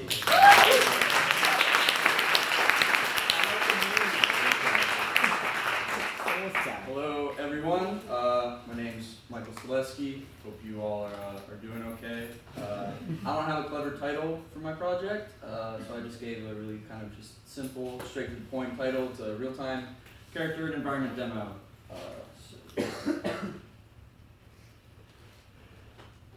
So, brief intro of me. The first game I ever played as a kid was Kirby Nightmare in Dreamland on the Game Boy Advance SP. I started studying at Drexel 4 years ago as a game design and production major. Had a small panic attack the first time I tried to make a game on my own. Sophomore year, I kind of realized that the sort of highly technical aspect of the game design major and the sort of scripting-based curriculum wasn't really for me. So I added the animation minor my sophomore year to really get more into the visual side of stuff. My junior year, I co-opted at Toll Brothers for 6 months, and there I did real-time house renderings for a VR model home. And that really introduced me to what I wanted to do for this project, which is just create high-fidelity, realistic game environments. And it also got me into character art in my free time. So now, a brief intro onto my project. It all started with this piece of concept art that you see over here. This was courtesy of Chun Lo. I found it online. And unlike people like Will, Jay, Francesca, pretty much every other animation major here, I can't draw to save my life. But this guy could really, really well.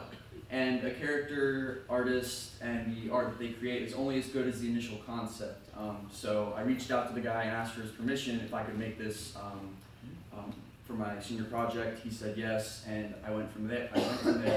But I knew that my project was going to need more. Just a single character for an entire 9 months was unreasonable, it was unnecessary.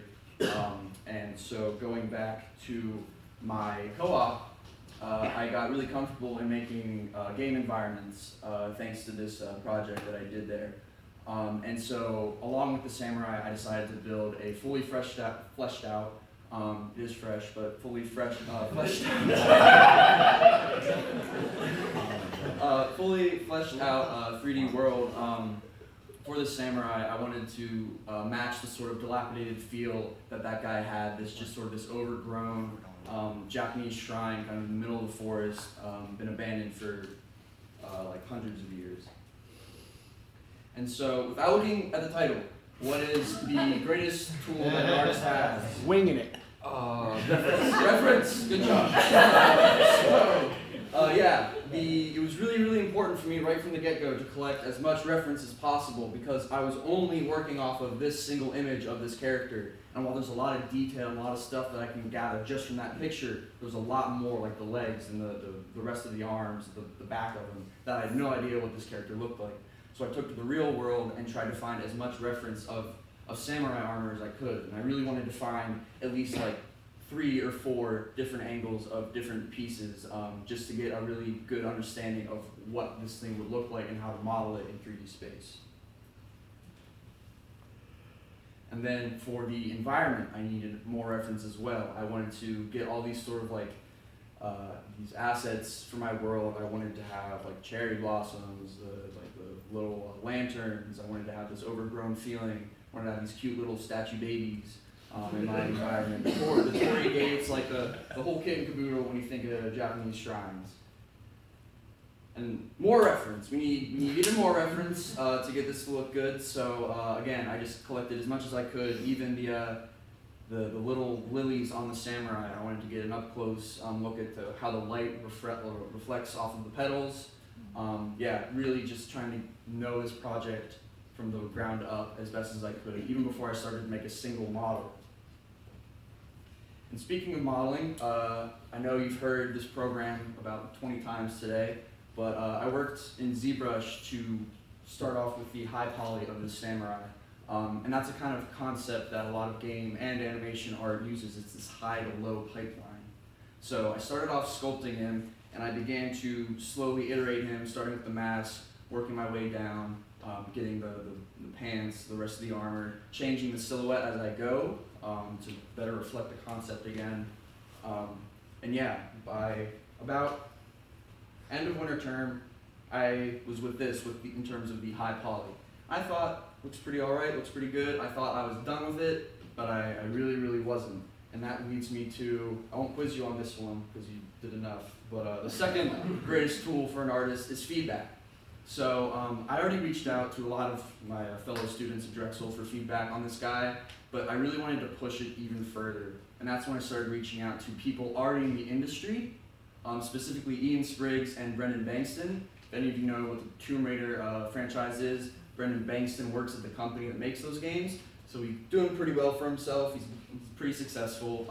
I found him on Twitch doing live streams of his own stuff, and I reached out to him and I asked if he could provide me feedback.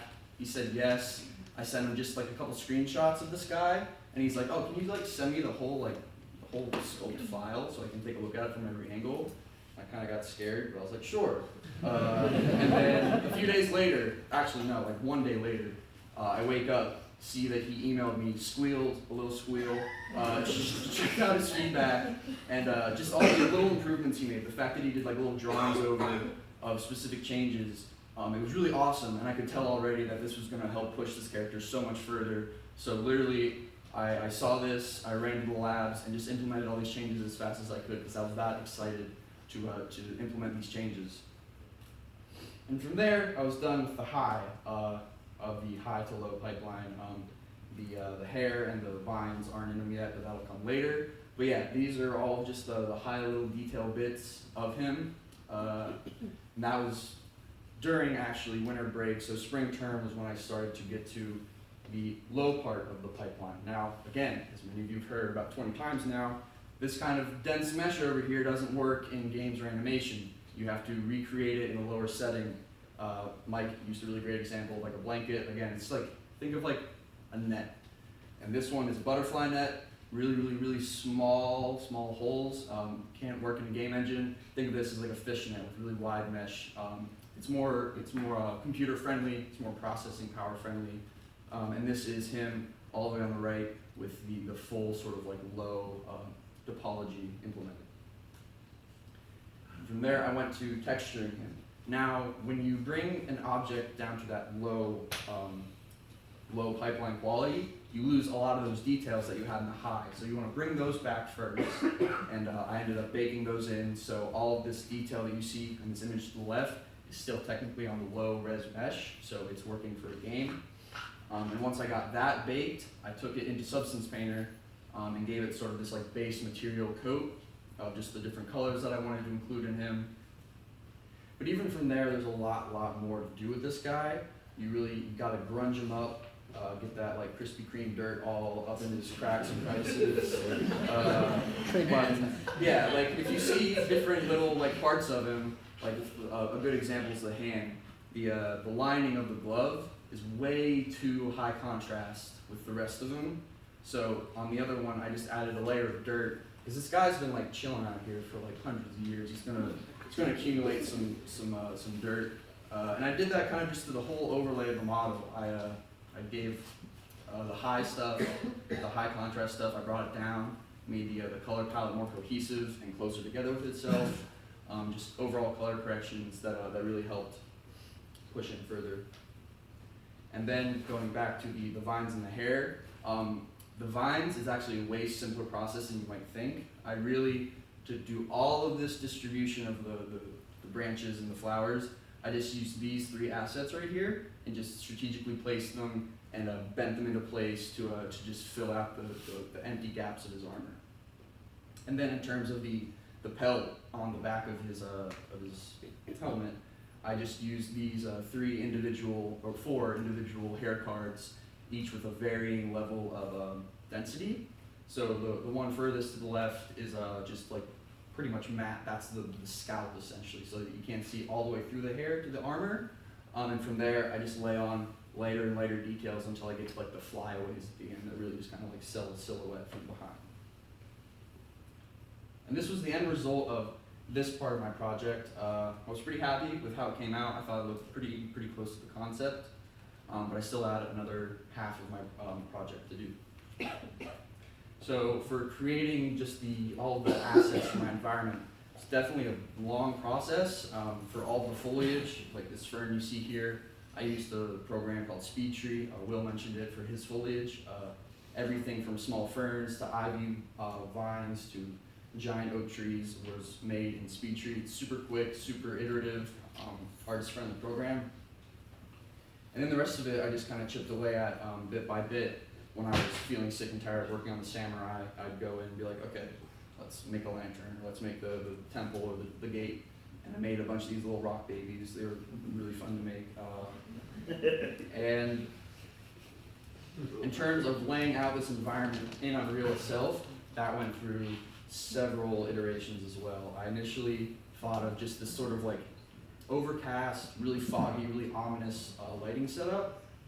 But as I continued to place in my assets, I realized everything looks super just kind of flat. There's no interesting shadows, no God rays, nothing like that. So I decided to kind of move away from that and go into more of a golden hour setting, that sort of nice like orange overlay on the top of everything. That's like you see on everyone's Instagram posts. And then in terms of the layout of the actual environment, I didn't like how everything was just kind of sitting on the ground, just flat. I wanted to kind of give it a more recessed feeling. So I dug in the main pathway and put in these retaining walls, just to give more like leading lines right towards the center of the shrine, just to guide the viewer's eye. And this was the final product. Well, actually, this is an older presentation. It's not quite the final product, but yeah, this is the general feel of how it ended up looking like. I have like all of my assets placed, the cherry blossoms kind of overhanging, the lanterns all guiding down the path, and the samurai just chilling right in the center of it. And from here, we will go to the animation.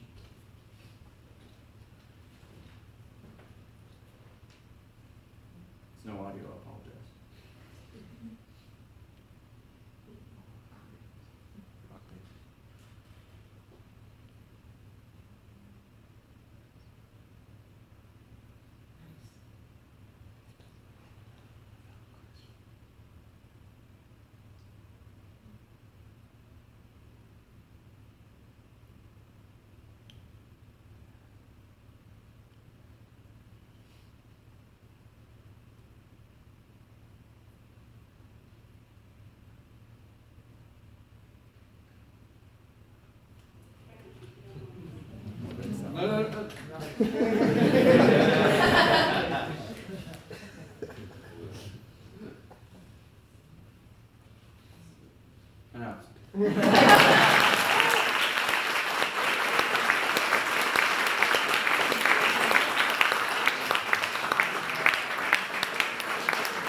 Some thanks I'd like to give. I'd like to thank my family in the back row. You guys are awesome.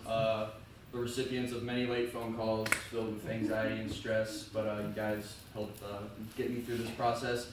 Girlfriend Emily, she couldn't be here tonight. She was also a major supporting factor for me. Fellow students, you guys should all honestly be so proud of yourselves. This is something that no senior class has ever done before, and it's really an accomplishment for all of us. Again, Ian Spriggs and Brendan Bankston for the amazing feedback they gave me. Nick Deshishin for hooking me up with some really great resources. And by extension, I think he's still in the audience, but President Fry, I saw him walk in. EP stuff. Oh, well, thanks to him anyway. I saw him, only peed my pants a little bit when I moved.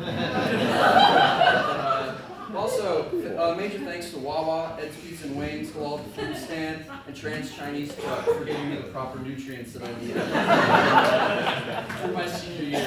Thank you, everyone.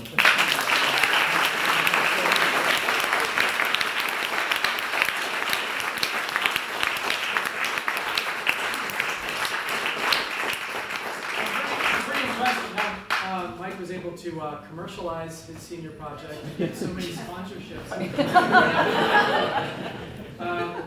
So thank you very much. Now, all of you that have been here for all these years, you are now alumni, but I do have one last request. And it's only because I'm a dad, and you guys are my kids. You have been my kids for the last 4 years. You've graduated. There's an old phrase, there's an old movie, I think it's called Millennium, and it's a time travel thing, and at the end there's this phrase that has always stuck with me, and for me, for you, that phrase is, this is not the end, this is not the end, this is not the beginning of the end. What this is the end of the beginning. You are no longer students. You have been students since kindergarten, and now you're alumni. So I wish you all the best of luck, but before you go, I need to have a picture. A last day of school picture. So I'd like all of you, the alumni, to come up here, and so we can get some pictures, and everybody.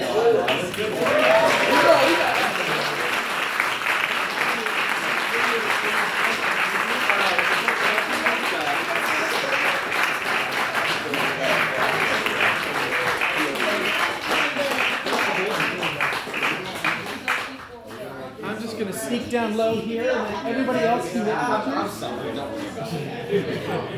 I need a pano for this group. All right. Yeah, all the cameras come out now. Hold on. My tippy toes. Mike, can you lift him up a little bit? I'm sorry, who's the help? You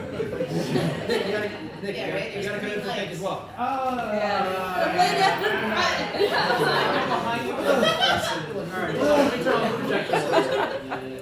go ahead. So we can.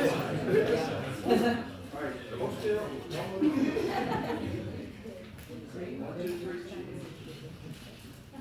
1, 2, 3, we did it. What the hell?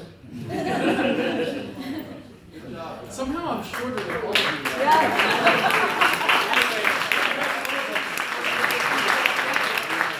There's some light refreshments outside. Make sure you try Cotton and Julia's yard in here.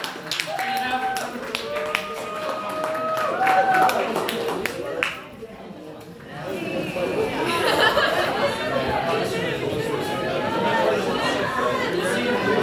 Thank you so much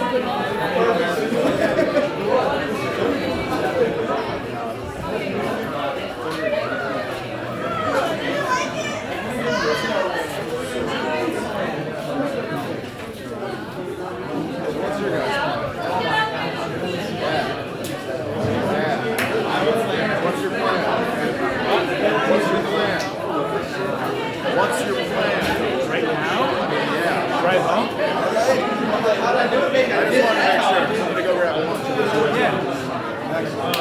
You were going out with your gang. Alrighty. Sneak out. Alright. I'll meet you outside at the annex, sidewalk. I'll meet you outside on the sidewalk. Alright. Where did your mom go? Mom's already gone. What? Mom's already gone. Gone? Yeah. Oh, alright. Oh, there she is, right there.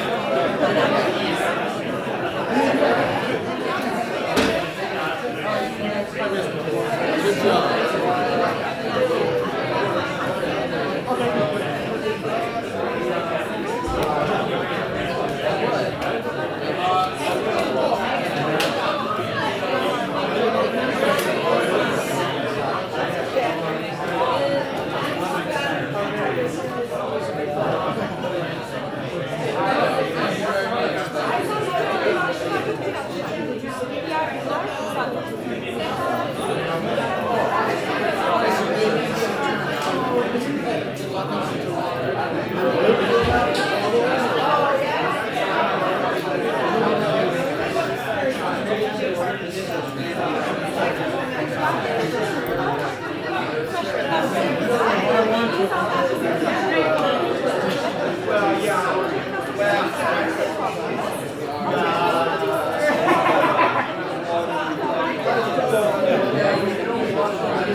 So the idea is like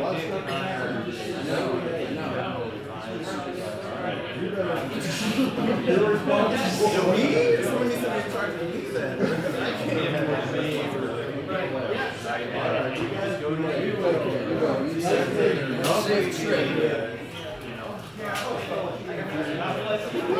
I don't know. Are you yeah. Now we're gonna, we're gonna continue.